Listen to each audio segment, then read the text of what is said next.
Goku may not be the brightest bulb in the chandelier, and has most certainly repeated mistakes in the past. However, Chapter 76 gave us a glimpse at Goku actually learning from his battle experience with his opponent, and this is something I truly enjoyed seeing. How's it going, everybody? Stop Vegeta saying what is good to all my Super Saiyan homies, here to bring you all sorts of Dragon Ball content. Today we're going to be talking about Chapter 76, but specifically I just want to focus on Goku, Granola, and Bardock, and that little trio and how they sort of relate to one another. We have a lot of big plans for talking about Vegeta, and that's going to be the negative sides of my opinion for this chapter. I wanted to start things off by looking at the positives, so that's what this is going to be. Without further ado, let's hop right into it. First thing that I'd like to mention, and I did actually mention this in my leaks video a few days ago, and that is this page right here. This, to me, page number 7, is one of the best pages we have ever gotten in all of Dragon Ball Super. I just love the way that this panel looks, and while it doesn't necessarily have the biggest impact to the story as a page, I just truly love the way that this looks. The panel that we get up top of the whole incident, and then seeing each of their faces close up, getting all of their different reactions and all of their different emotions, I just really love how well this encompassed everybody's feelings about what's going on right now, or at least the characters, that is. The real thing I want to acknowledge is how Goku actually acknowledged how he's got now a read on how Granola's been targeting their vital points and everything, and how it's not going to work on him anymore. And you know, a lot of the time it feels like the words of the Dragon Ball characters, the quotes of the Dragon Ball characters, are just kind of semantics, and they don't actually act upon them. They just kind of sound cool, you know, in the moment. But this, like, Goku actually acts on, and as far as I'm aware, he does something that this is the first time we've ever seen. He actually plays dead. He plays Possum, and then gets back up and hits him with a ki blast, and is like, oh yeah, no, by the way, like, I strengthened my spot right there, which is really, really cool, because, like, in real life, you know, I think I spoke about this in my leaks too, but like in real life, if you're a fighter, if you're like a bodybuilder or something like that, like I'm sure you guys have seen videos of people just like getting punched directly in the ribs and the abs and the stomach and everything like that, and just like being fine, nothing happens to them, because they're just able to focus and concentrate those muscles to be tighter and not necessarily feel the impact of the damage as highly. So I love to see this incorporated even more so, which I'm assuming has, you know,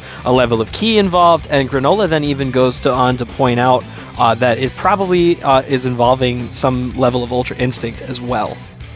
Thing that's acknowledged by Granola, and I love the fact that one of Goku's actual opponents is the one who acknowledged this, not just somebody on the sidelines for once, is how Goku's defensiveness is not going to win this battle. This is a problem we've seen for a little while now at this point with Goku, is that he tries to fight a bit more defensively, playing by the old saying, a best offense is a good defense.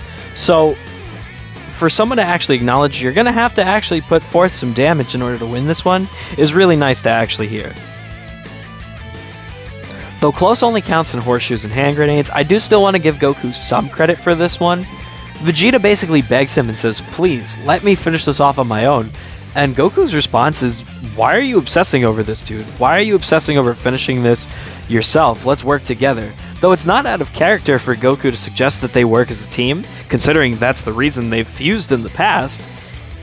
What's nice about this, in turn, is he's more so, I guess, suggesting, hey, you know, take a step back, collect yourself, and then immediately afterwards lets him go and do the exact thing he's telling him, I don't understand why you're doing it. So, I guess close enough. Granola's flashback was truly powerful, especially being only 2 pages long. It gave us a look at 3 insightful things to truly give us a glimpse of what happened in Granola's trauma. We're given a look at the Saiyans destroying his village, the actual fear in his heart as he was running away from them, and we're introduced to Granola's mother herself. All of this happening within those 2 pages just shows this to be such a brief moment in the battle, and shows that there actually has been some lasting wearing effect on Granola. It may not be physical, but it is mental, considering that all of this is triggered by a similar scene seeing a Shugarian mother and child. And the thing that I like most about this is, this will then lead to a very different kind of battle for our Saiyan warriors, were this fight to actually continue, not being able to beat him physically, having to resort to some form of mental warfare is quite a different style of battle than our heroes are used to. needing to use their powers wisely in order to elongate and survive the battle might actually be quite a difficult task for them to actually accomplish at the end of the day, given their standard brawler attitude.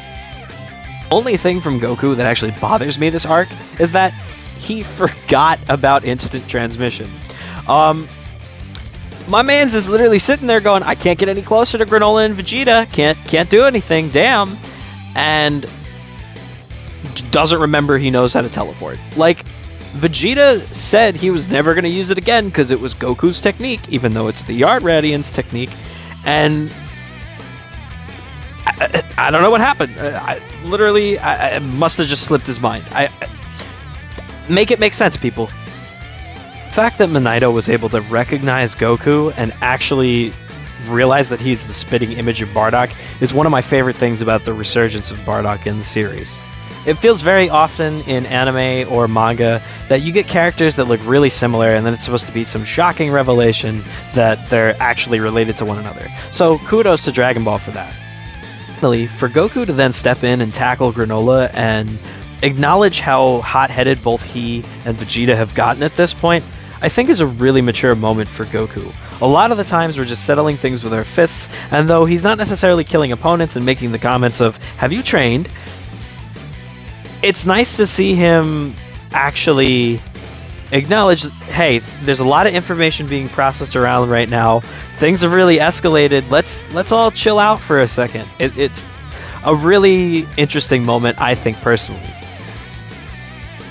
That does it for all the positive things that I have to say about the chapter. I do have a couple of more videos planned to discuss my thoughts on Vegeta and I guess the more negative things that I have to say about the chapter, but we will talk about those at a later date. I hope you all enjoyed the video and thank you so much for watching. I will see you all next time. Have a great one. Peace out.